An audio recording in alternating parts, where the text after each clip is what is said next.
So today, our special guest speaking, her name is Erin Jones. She is an independent education and systems consultant. She does public speaking, and she was also the former candidate for the state superintendent OSPI. So a little bit about Erin. Erin Jones has been involved in education for the past 24 years. She has taught in a variety of environments, from predominantly African American to predominantly Caucasian to some of the most diverse communities in the nation. Erin received an award as the most innovative foreign language teacher in 2007. While working at Stewart Middle School in Tacoma, and was the Washington State Milken Educator of the Year in 2008 while teaching at Rogers High School in Spokane. She received recognition at the White House in March of 2013 as a champion of change. After serving as a classroom teacher and instructional coach, Erin worked as an executive for 2 state superintendents. Erin left OSPI 5 years ago to work in college access at the school district level. She left her job to run as a candidate for state superintendent and was the first Black woman to run for any state office in Washington state. A race she lost by a mere 1%. Erin has 2 children in college, and one works full-time and plays rugby, and a husband, James, who is a teacher in North Thurston School District. Please put your hands together for our guest, Erin Jones.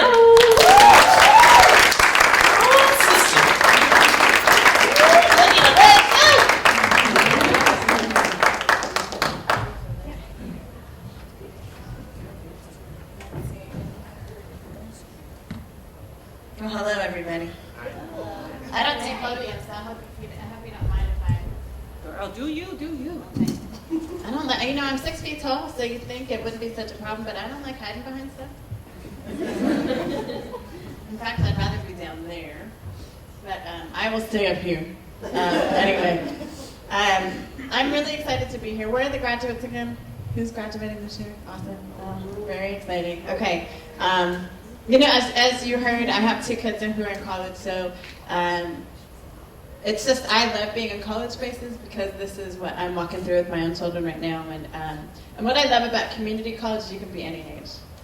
I hung out here a little bit, and I just love seeing people my age. I'll be 46 tomorrow. So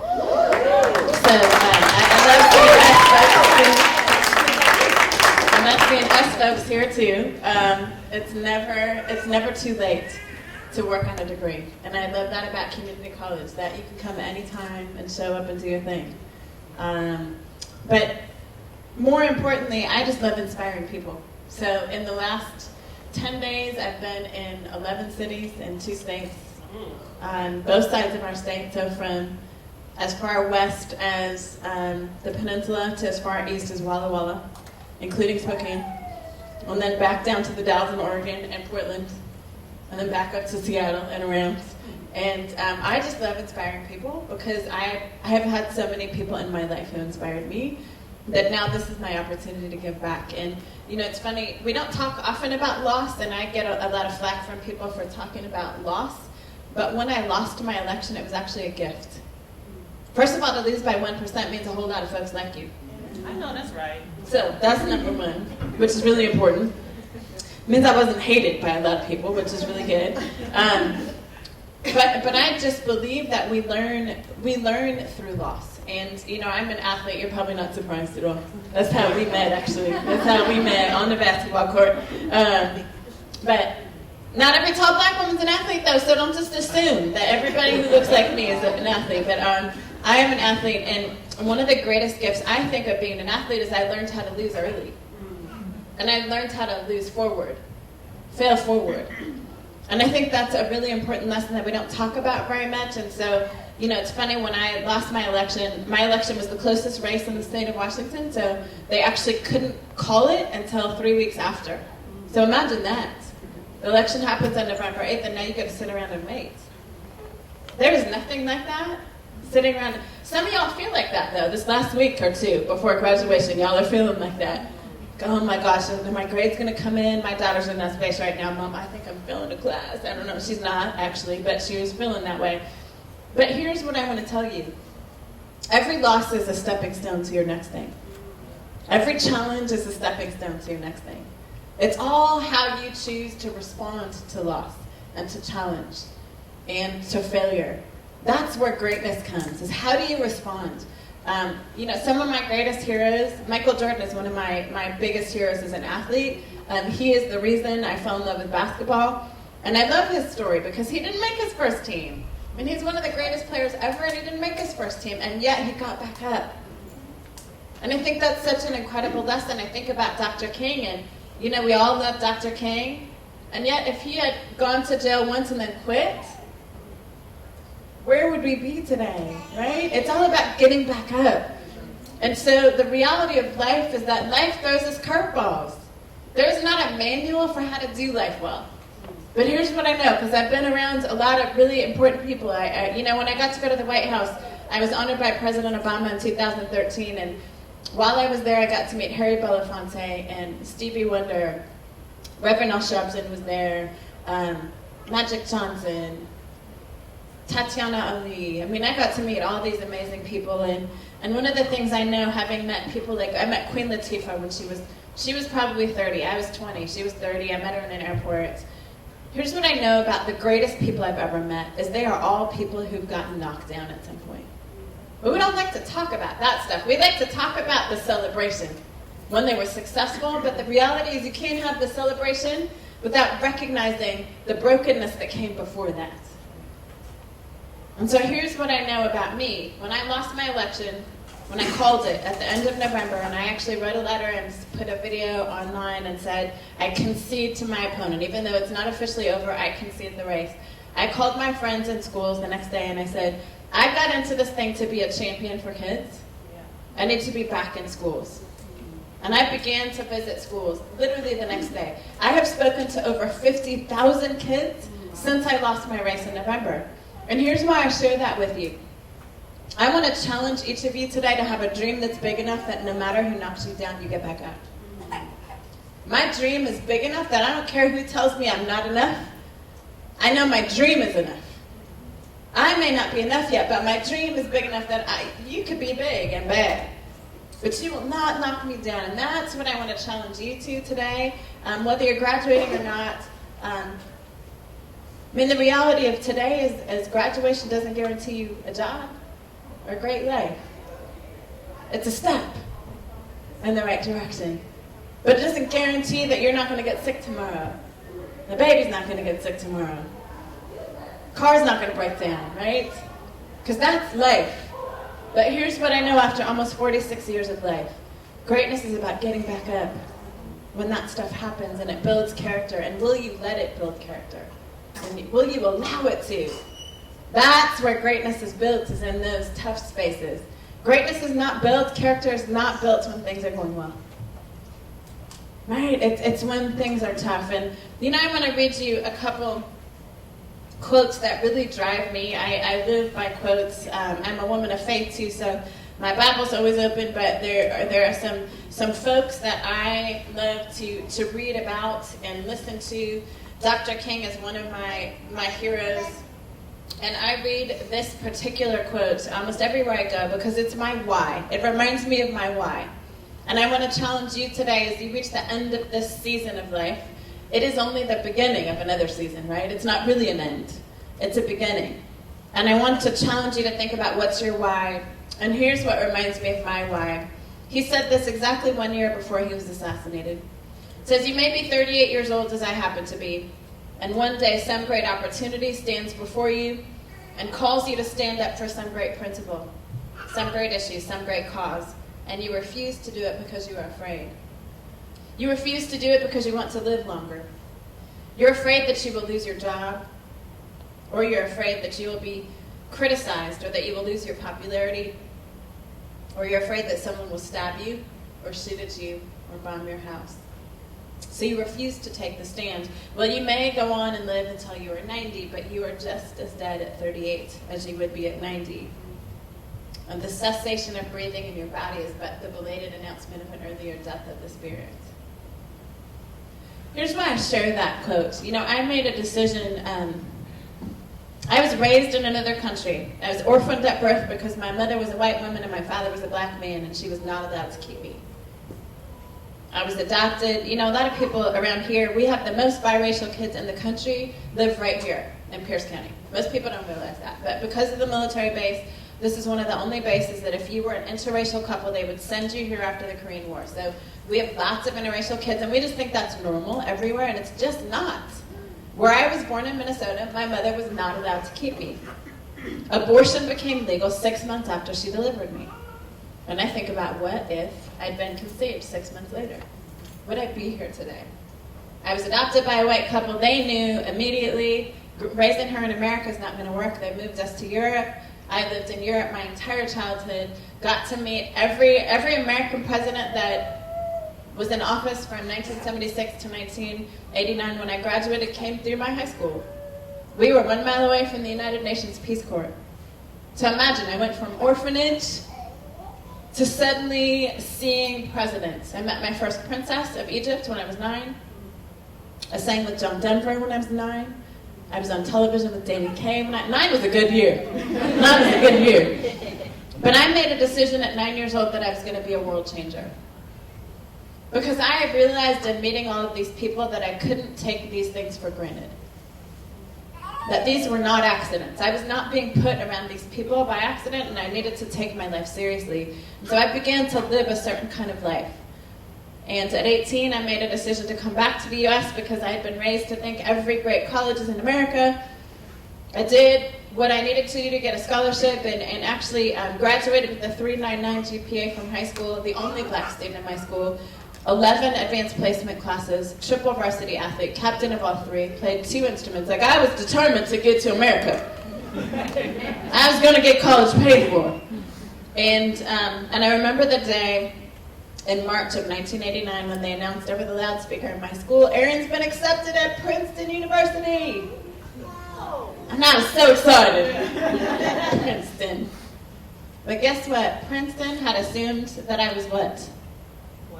White and? Well, somebody said it, rich. They assumed I was white and rich. Now, I was the daughter of 2 teachers. So, not rich. But I went to school with rich kids. So Princeton looked at the name of my high school.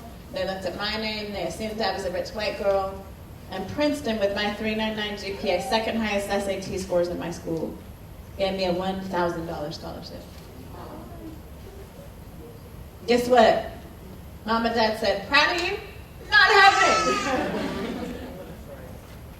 And I'll be honest, I cried for about 2 weeks.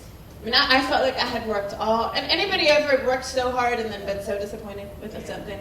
I just worked 20 months, lost my election by 1%. I told you, I've had practice at this losing stuff, right? So not going to Princeton was a huge opportunity to learn. And I remember 2 weeks later, I got a letter from the sister school to Princeton, and they said, well, we would like to offer you an almost full ride. And I had never visited there before, but it was a really good school, and it was the sister school to Princeton. So Mom and Dad said, guess where you're going to college? And I got on a plane, sight unseen. How many of you have seen college brochures? Like, you've seen them laying around. What do they show in college brochures? All the good stuff. All the good stuff. And Bryn Mawr looked really good. Lots of beautiful trees, lots of beautiful buildings, lots of brown people. And I think all the brown people had graduated by the time I got there. Bryn Mawr was purported to be in Philadelphia, but it is not. It is on the main line. Now, let me explain to you what the main line is. We don't have anything like the main line out here because the main line is where the original settlers who destroyed all the Native Americans live today. And there are giant mansions that could take up the size of this building. And when I got into the taxi cab to drive out to my college, I realized, Toto, we are not in Kansas anymore. This is not a country that I recognize. I don't recognize these people. The houses just kept getting bigger. And the sign right next to my college said, Bryn Mawr Cricket Club. That should have been a warning. Who plays cricket? Anyway, Bryn Mawr Cricket Club. No coloreds or Jews allowed here. Oh, and for all of you that find that offensive in 1989, guess when the sign came down? 2012. So y'all who live out here in Washington State, we got work to do, but I'm telling you, nothing like that. My second week on campus, I had a young white woman walk up to me. And understand, I've been the superstar at my high school. She walked up to me and she said, you know, you're only here because we have to have 10 of you. And walked away. About 2 weeks after that, I'm walking to the store off campus, and two young white boys with Villanova University stickers, because Villanova's right down the street, drive by and they scream out the window at me, "Nigger, you need to get out of our neighborhood. We don't want any of y'all here." Welcome to America, Erin. Here's what I'll tell you. I have had lots of opportunities to lose. And that almost killed me. By the end of my freshman year, I remember the day in May of my freshman year, 1990, praying to God that he would take my life. When we allow other people to tell our stories and to tell us who we can be, it will destroy us. And so I say to you today, hold on to your truth. Hold on to your beauty. Hold on to your greatness because it's there. Surround yourself by people who believe in you and who can remind you who you are when you can't remember. And I remember the next morning waking up and hearing this weird voice that said, "Go for a walk," and I didn't know what that was, but I just trusted it, and I put my tennis shoes on and I went for a walk. And after about 45 minutes, I ended up in a little tiny neighborhood where the Help lives. Anybody seen the movie The Help? So we think about the Help as in the 50s and the 60s, but understand, in 1989, and 1990, and 1991, and 2000, there are still communities of help in this country. And I ended up right in the middle of a community where the Help lives. But that day, on a basketball court in the middle of that community, was a guy named Dr. Julius Irving playing basketball. So I didn't know who he was, because I did not grow up in America. I just knew there was a very tall man playing basketball out there. And there were actually 9 guys. They were waiting for one more guy. And they saw me coming and said, "You look like a baller. We need one more." And not everyone can say they've been dunked on by Dr. J. I have been dunked on by Dr. J. It's my badge of honor. But here's what would change me. After the game, sitting on the sidelines with a bunch of young black boys. They were all black in that neighborhood. 6 young black boys between the ages of 14 and 18. Not one of them was still in school. Not one planned to ever go back to school. Didn't see the point. Because when I asked them, "What are your dreams for the future?" each one said, "I don't plan to live to be 21. And I knew in that moment what my why was. That would drive me for the rest of my life. I knew I had been made black and white, athlete and academic, European and American for a reason. And I made a decision on the sideline of that basketball court that day. I will become a teacher, and I will be a champion for every child. Is your why big enough that when the storm comes, you'll get back up? And if your why is not big enough yet, I want you to spend some time thinking about your why. Because life is going to happen. And it can be beautiful or not, depending on how you respond. I want to close with my favorite poem, and this is kind of a prayer, actually. It was written by a woman named Marianne Williamson, but it was made famous by a guy you may have heard of, Nelson Mandela. He read it at his inauguration for president. And this is my prayer to you. It's what I believe for each one of you in this room, whether you're graduating or not, whether you're on staff or not. It's what I believe for myself, and I read it as much to remind myself who I am. Our deepest fear is not that we are inadequate. Our deepest fear is that we are powerful beyond measure. It is our light, not our darkness, that most frightens us. We ask ourselves, who am I to be brilliant, gorgeous, talented, and fabulous? Actually, who are you not to be? You are a child of God. Your playing small does not serve the world. There is nothing enlightened about shrinking so that other people won't feel insecure around you. We are all meant to shine as the children do. We were born to make manifest the glory of God that is within us. It is not just in some of us, it is in everyone. And as we let our own light shine, we unconsciously give other people permission to do the same. As we are liberated from our own fear, Our presence automatically liberates others. Be brilliant, gorgeous, talented, and fabulous. Thank you.